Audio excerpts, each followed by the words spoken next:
كي ندعو إلى الله لننشر الخير في الكون الذي حار ونرسل العطر من روض الهدى الزاهي.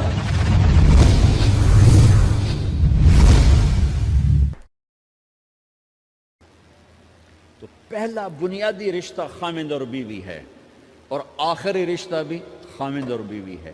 لیکن اس وقت ہمارے معاشرے میں خامند سے زیادہ اس کے ماں باپ حق جتلاتے ہیں، خامند سے زیادہ اس کی بہنیں حق جلاتی ہیں، خامند سے زیادہ اس کے رشتہ دار حق جتلاتے ہیں، اور جھوٹی سچی شکایتیں لگا کر بیوی سے متنفر کرتے ہیں، اور کہیں بیوی کو خامند سے متنفر کرتے ہیں، آپس میں لڑائی لڑا کے پھر خوش ہوتے ہیں. میرے نبی سے پوچھا جائے یا رسول اللہ آپ کو سب سے زیادہ کس سے پیار ہے؟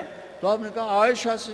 اللہ، وہ جھینپ کے کہنے کہ نہیں، میں پوچھ رہا ہوں لوگوں میں آپ کو کس سے زیادہ پیار ہے؟ تو آپ کہتے ابو بکر سے. تو آپ نے پھر کہا ابوہا، مجھے عائشہ کے باپ سے زیادہ پیار ہے. پھر پہلے عائشہ کا، تو پھر کہتے ابو بکر. تو آپ نے کہا نہیں، ابوہا، مجھے عائشہ کے باپ سے سب سے زیادہ پیار ہے.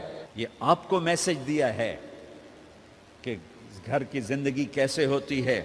کوئی عشق نہیں چڑھا ہوا تھا، میسج ہے نا. ام عائشہ چھوٹی عمر کی تھیں، ان کو آٹا گوندھ کے دیتے تھے، آٹا گوندھ کے دیتے تھے. پھر جب ان کو آٹا گوندھنا آ گیا پھر چھوڑ دیا. پھر ان کو سامنے بٹھا کر لقمے بنا کے کھلاتے تھے.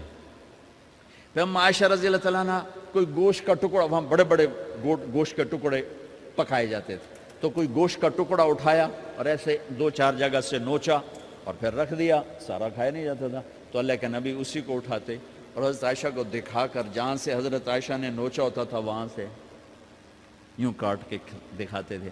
پھر حضرت عائشہ رضی اللہ تعالیٰ نے گلاس اٹھایا پانی پینے کے لیے، جہاں ہونٹ لگائے پہ گلاس رکھ دیا. بڑے بڑے گلاس ہوتے تھے تو حضرت ہمارے نبی اٹھاتے تھے، جہاں عائشہ کے ہونٹ لگے ہوتے تھے وہاں ہونٹ لگا کے پانی پیتے تھے.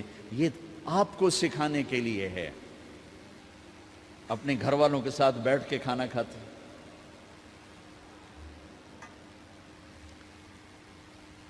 یہ میرے نبی کی معاشرت ہے، یہ میرے نبی کی زندگی. گھر میں جھاڑو دیتے، اپنے کپڑے خود دھوتے، کوئی چیزیں بکھری پڑی ہوتی تو بیوی کو نہیں ڈانٹتے، خود اٹھ کے سیٹ کر کے رکھ دیتے. گھر والوں کے ساتھ مل کر برتن دھوتے، صفائی کرتے، گھر والوں کے ساتھ مل کر. یہ میرے نبی کی ایک خوبصورت زندگی ہے. بھائیوں بہنوں، ہم بھلا چکے ہیں. بیوی کے لیے خامند کو سب سے بڑا حقدار. بعض لڑکیاں ایسی نادانی کرتی ہیں کہ شادی کے بعد بھی اپنے ماں باپ کی آنکھ کو دیکھ کے چلتی ہیں. شادی کے بعد سب سے بڑا حق خامند کا ہے. شادی کے بعد سب سے بڑا حق خامند کا ہے.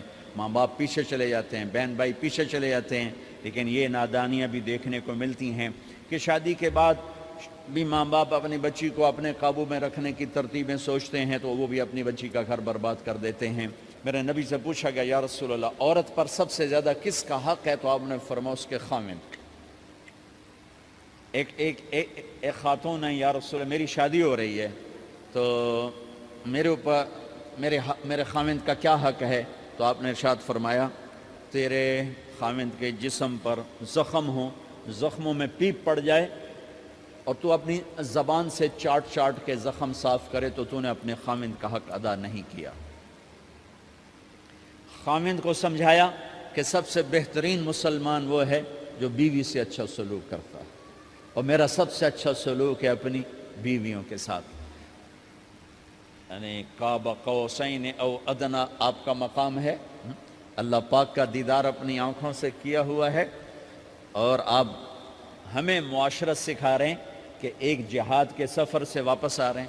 ام عائشہ ساتھ ہیں تو آپ نے صحابہ سے کہا بھئی آگے چلے جاؤ. وہ سارے آگے چلے گئے. جب سارے نظروں سے غائب ہو گئے تو آپ نے کہا عائشہ دوڑ لگاؤ گی میرے ساتھ؟ عائشہ نے نہیں کہا، میرے نبی نے کہا دوڑ لگاؤ گی. آج کل کا کوئی علامہ بھی یہ نہیں کرے گا. عائشہ دوڑ لگاؤ گی میرے ساتھ؟ کہا جی لگاؤں گی. تو دوڑ لگائی. تو عائشہ فرماتی ہے میں آگے نکل گئی، اللہ کے نبی پیچھے رہ گئے. چاہے آپ جان بوجھ کے آستہ ہوئے ہوں ان کی دل جوئی کے لیے. کچھ سال گزر گئے، پھر جہاد کے سفر سے واپسی ہو رہی ہے تو آپ نے صحابہ سے کہا بھائی آگے چلے جاؤ، تو سارے آگے چلے گئے، غائب ہو گئے۔ عائشہ دوڑ لگائیں؟ کہا جی لگائیں۔ تو فرمایا کہ ان دنوں میں ذرا موٹی ہو گئی تھی، جب دوڑ لگائی تو اللہ کے نبی آگے نکل گئے۔ تو پھر آپ نے کہا عائشہ ہذہ بتلک، عائشہ اب تیرا میرا حساب برابر ہو گیا، اس دفعہ تو آگے نکل گئی، آج میں آگے نکل گیا۔ یہ میرے نبی کی معاشرت ہے کہ بھری محفل میں کہہ رہے ہیں مجھے عائشہ سے سب سے زیادہ پیار ہے۔ اور عرب میں عیب تھا، جیسے ہمارے ہاں بھی عیب ہے کہ کوئی بھری محفل میں کہ مجھے بیوی سے سب سے زیادہ پیار، کہ تیری ماں کتنے گئی؟